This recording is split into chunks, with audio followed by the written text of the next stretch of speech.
Hello everyone, I hope you're doing well.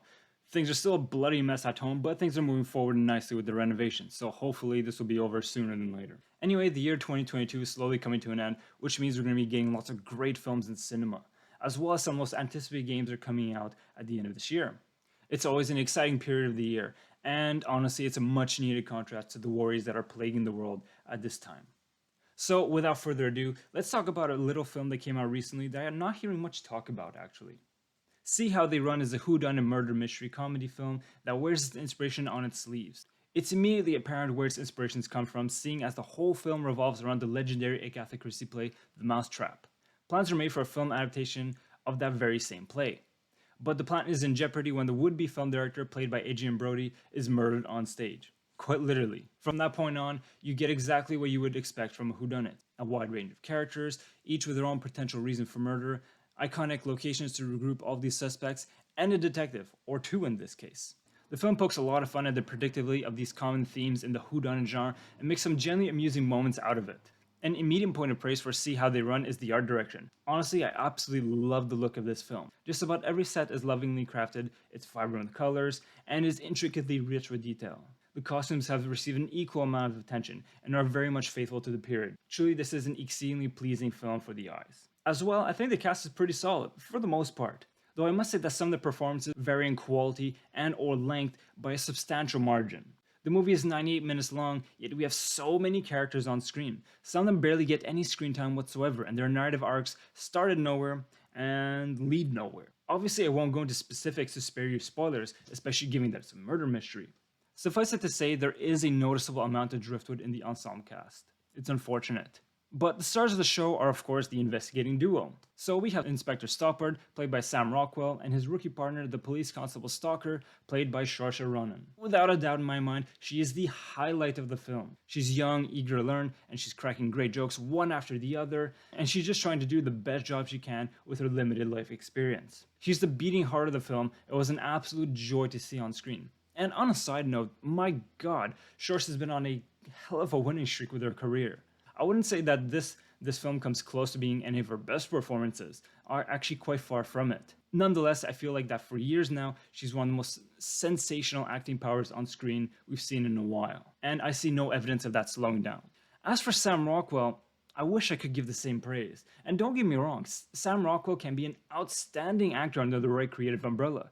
But regrettably, this isn't one of those instances. Inspector Stoppard is a dull, completely monotone and washed-out detective going through a midlife crisis. Apart from a few moments where we have a few minor sparks of passion, it was a completely lifeless, sleep-inducing character, and ironically, he's even desperately trying to catch a nap on screen at one point. I imagine that the filmmakers were trying to go for this massive contrast between Inspector Stoppard and Constable Stalker, but the execution was all wrong. There was for sure a more creative way of portraying his character. I mean, he won an Oscar for an incredible performance in 3 Billboards Outside Ebbing, Missouri. There, he played the role of a disgruntled, racist, and washed-out cop who completely neglected to nurture his skills as an investigator. Sounds similar? I think so, actually, now that I think about it. It was a nuanced and powerful performance with incredible growth and transformation of an incredibly flawed and distorted character. If you haven't seen 3 Billboards, watch it. It's one of the most outstanding films of the year and easily one of the crowning achievements in cinema of its decade, from the 2010s. So yeah, Sam Rockwell's character, even though there are a few moments that I actually liked about him in the movie, definitely was one of the biggest disappointments and missed opportunities in See How They Run. However, to compensate, the film is genuinely funny a lot of the times. It has a very goofy and at times clever approach to humor. And he was deposited here. Staged, so to speak. Sorry. That being said, the comedy is less of a precision tool rather than a rapid-fire machine gun shooting from the hip, which unfortunately ends up being one of the film's biggest flaws. It's kind of a double-edged sword here. It tries to be funny all the time. Frankly, the script misfires just as often as it lands a hit. This makes for a rather inconsistent experience. I'd say the film is equally divided between great jokes, midway jokes that warrant a light chuckle, and then jokes that just land flat. Cue the crickets. The average of that ends up adding up to something rather lukewarm in the macro picture, unfortunately. But overall, I find this to be a perfectly enjoyable film.